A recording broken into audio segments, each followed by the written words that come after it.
November 26 அதாவது NATO Ukraine council meeting நடக்க இருக்குது இல்லையா? அதுல டாமஹாக் மிசைல் பயன்படுத்தலாம். பெருமளவுல உக்ரைனுக்கு உதவி பண்ணலாம் திரும்பிங்கிற உறுதிமொழியெல்லாம் வந்து பாத்தீங்கன்னா, அவங்க தரப்புல இருந்து எடுத்திருக்காங்க. சோ பிரச்சனை பெருசாக போகுது அப்படிங்கும்போது, ரஷ்யாவும் ஒரு கூட்டமைப்பு வச்சிருக்காங்க இல்லையா? CSTO meeting. அது நவம்பர் 28 நடக்க இருக்கு. சோ இந்த மீட்டிங்ல என்ன மாதிரியான முடிவுகள் எடுக்கப்படும்? CSTOல அர்மேனியாவும் ஒரு மெம்பரா இருக்காங்க. வருவாங்களா? இல்ல எப்படி டாட்டா காமிச்சிருவாங்களா? அப்படிங்கிறது தெரியல. ஏன்னா வர்றதில்ல இப்பலாம் சமீப காலமா. சோ பொறுத்து இருந்து பார்ப்போம். ஏன்னா இந்த கீழ ஈரான், அசர்பைஜான் நட்புறவு ஆடுறாங்க. இப்ப ரஷ்யாவோட இணைஞ்சு செயல்படுறாங்க ஈரான். சிக்கல் தான் அர்மேனியாக்கு. ரஷ்யாவ பகைச்சுக்கிறது. சோ இப்படி இருக்கக்கூடிய காலகட்டத்துல அர்மேனியா உதவிக்கு போவாங்களா? இல்ல எப்படி? உதவிக்கு போகல அப்படின்னா, அசர்பைஜான் திரும்பி அர்மேனியாவ சீண்டி பார்ப்பாங்களா? அப்படின்னு பல யோசனைகள், பல விஷயங்கள், பல அனலிஸ்டுக்கு இருக்கு. பட் இருந்தாலும் பரவால்ல. இப்ப CSTO மீட்டிங் நடக்குது. இப்ப CSTO மெம்பர்ஸ்லாம் வந்து ரஷ்யாவுக்கு உறுதியா இருப்பாங்களா? ஏன்னா இப்ப ரஷ்யாவோட நாட்டோ வந்து சண்டைய இடுறாங்க அப்படிங்கும்போது, CSTO மெம்பர்ஸும் உள்ள வருவாங்களா? அப்படின்ற கேள்விகள் இருக்கு. இப்ப CSTO இந்த மீட்டிங் வந்து பாத்தீங்கன்னா, கசகஸ்தானோட கேபிட்டல்ல வச்சு நடக்க போகுது. அஸ்தானா இருக்கு இல்லையா? சோ அந்த பகுதியில் நடக்க போது என்ன மாதிரியான முடிவுகள் எட்டப்படுதுன்னு பார்ப்போம். ஆனா ஆல்ரெடி இன்னொரு பேக்ட் நடந்துட்டு இருக்கு. பெலருஸ் ஆல்ரெடி CSTOல இருக்காங்க. அது எப்படியும் இருந்தாலும் இல்லாட்டியும் பெலருஸ்க்கு சிக்கல் தான். ஏன்னா இப்போ பிரியான்ஸ்க் பகுதியில ஒரு அஃபென்சிவ் ஆபரேஷன் ஏன்னா கமாண்டர் இன் சீஃப் சிர்ஸ்கி அவர்கள் எடுக்கிறதா சொல்லியிருக்கிறார் இல்லையா? சோ அப்படி எடுத்தாங்க அப்படின்னா, பிரியான்ஸ்க் பகுதியிலிருந்து போகும்போது கண்டிப்பா பெலருஸ சுத்தி வளைக்கிறதுக்காக மேல லாத்வியா, லித்துவேனியா, எஸ்டோனியா சோ அவங்களும் ஒரு அஃபென்சிவ் ஆபரேஷன் எடுத்தாங்கன்னா, பெலருஸ் தான் மிக பெருமளவுல பாதிப்படையும். பெலருஸை தாக்கணும், பிடிக்கணும் அப்படிங்கிற எண்ணமும் நாட்டோக்கு இருக்கும். அப்படி இருந்தாதான் மாஸ்கோக்குள்ள எந்த ஒரு பிரச்சனையும் இல்லாம போக முடியும். இல்லைன்னா சப்ளை லைன்ஸ் மெயின்டைன் பண்ண முடியாது. இப்போ லாத்வியா, லித்துவேனியா, எஸ்டோனியாக்கு கொண்டு போகணும், ஆளுங்க வேணும்னா சுத்தி சுத்தி போயிட்டு வர மாதிரி இருக்கும். அது இக்கட்டான சூழ்நிலை. ஆனா ரஷ்யா நினைச்சாங்கன்னா திடீர்னு ஒரு அஃபென்சிவ் ஆபரேஷன் பெலருஸ்ல இருந்து போலாண்டுக்கோ இல்ல இந்த லாத்வியா, லித்துவேனியா, எஸ்டோனியா மேல அட்டாக் பண்றாங்கன்னு வச்சுக்கோங்களேன். ரஷ்யாக்கு ஈஸியா இருக்கும். பட் ஆனா அது நாட்டோக்கு கஷ்டமா இருக்கும். சோ அதனால பெலருஸ்ங்கிறது இருந்தாலும் இல்லாட்டி ஒரு போர்ல இருக்கத்தான் போறாங்க. ஆல்ரெடி வேக்னார் படைகள்லாம் கொண்டு போய் அங்க விட்டாங்க. ஃபுல்லா ட்ரென்ச் எல்லாம் தோண்டி மிக பெருமளவுல அண்டர் கிரவுண்ட் பங்கர்ஸ் வந்து எல்லாமே செட் பண்ணி வச்சிருக்காங்க. ஒரு நெடுநாள் போருக்கு பெலருஸ் தயாராயிருக்கு அப்படிங்கிற மாற்று கருத்தே இல்ல. இப்போ பெலருஸ் ஆல்ரெடி இருக்கிறது தான்.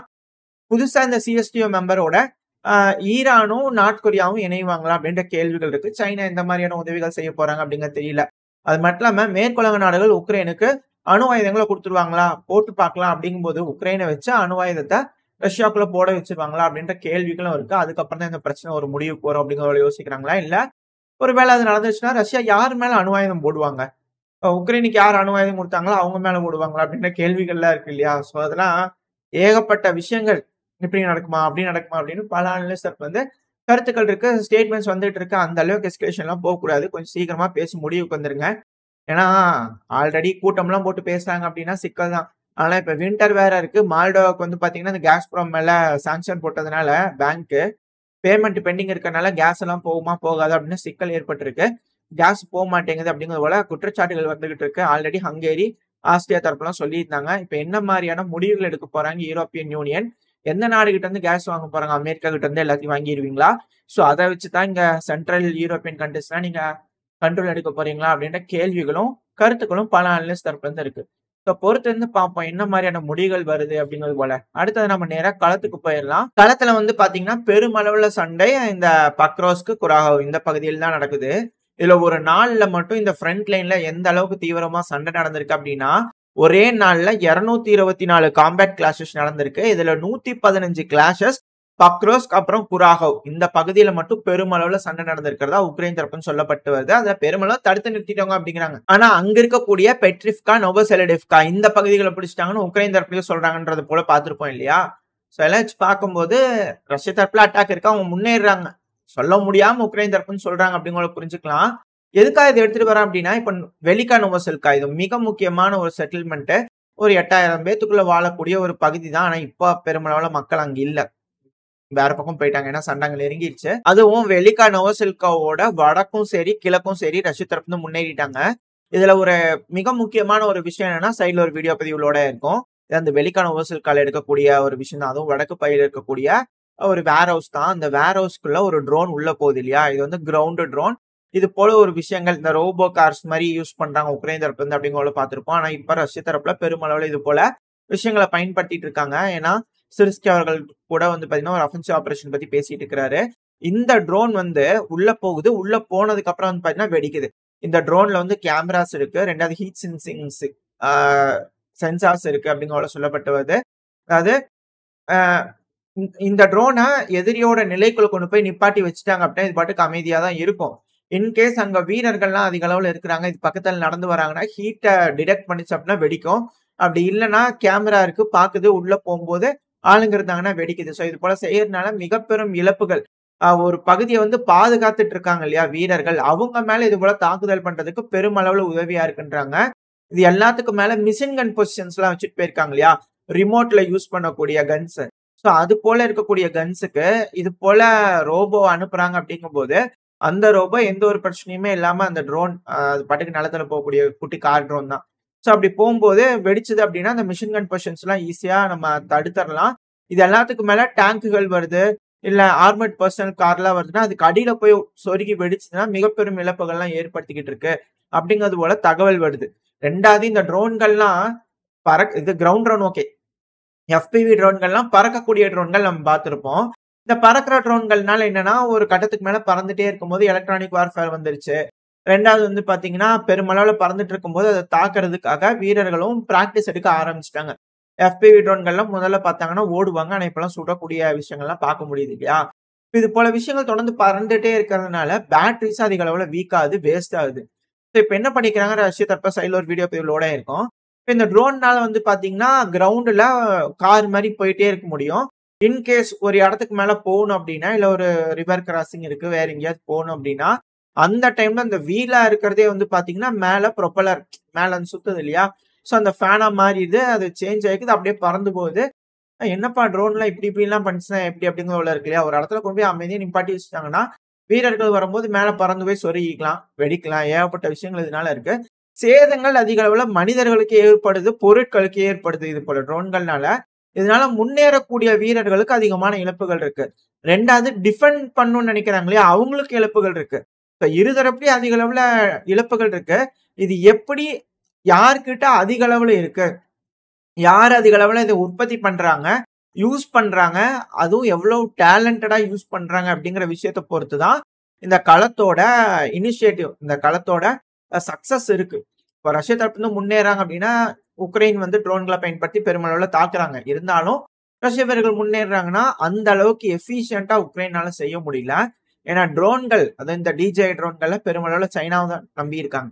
இப்ப சைனா போடக்கூடிய ரெஸ்ட்ரிக்ஷன்ஸ்னால பெருமளவுல ட்ரோன்கள் தட்டுப்பாடு ஏற்படுது உக்ரைன்ல அப்படிங்கிற தகவல்கள்லாம் வருது.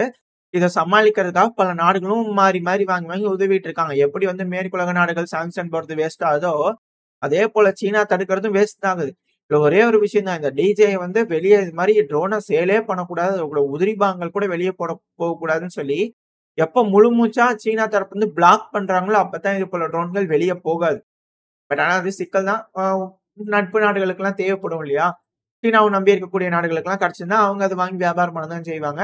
உள்ள இருக்கக்கூடிய மக்களுக்கும் பணம் தேவை அப்படிங்கும்போது பண்ண தான் செய்வாங்க. இதுதான் மேற்குலகத்துல போடக்கூடிய சாங்ஷன்ஸ்லயும் நடக்குது. எது எப்படியோ இது போல நடந்துட்டு இருக்கு. ட்ரோன்கள் பெருமளவுல தேவை. இப்போ எந்த ஒரு படையா இருந்தாலும் ட்ரோன்கள் தான் எதிர்காலம் அப்படிங்கிறது புரிஞ்சுக்க முடியுது. ஸோ ட்ரோன்கள் எந்த மாரியான டெக்னாலஜில மாறுது? இதுல இன்னொன்னு, சீனா கிட்ட இது போல ஒரு ட்ரோன் இருக்கு. சமீபத்துல அவங்க தரப்புல ஒரு ட்ரோனா போட்டிருந்தாங்க.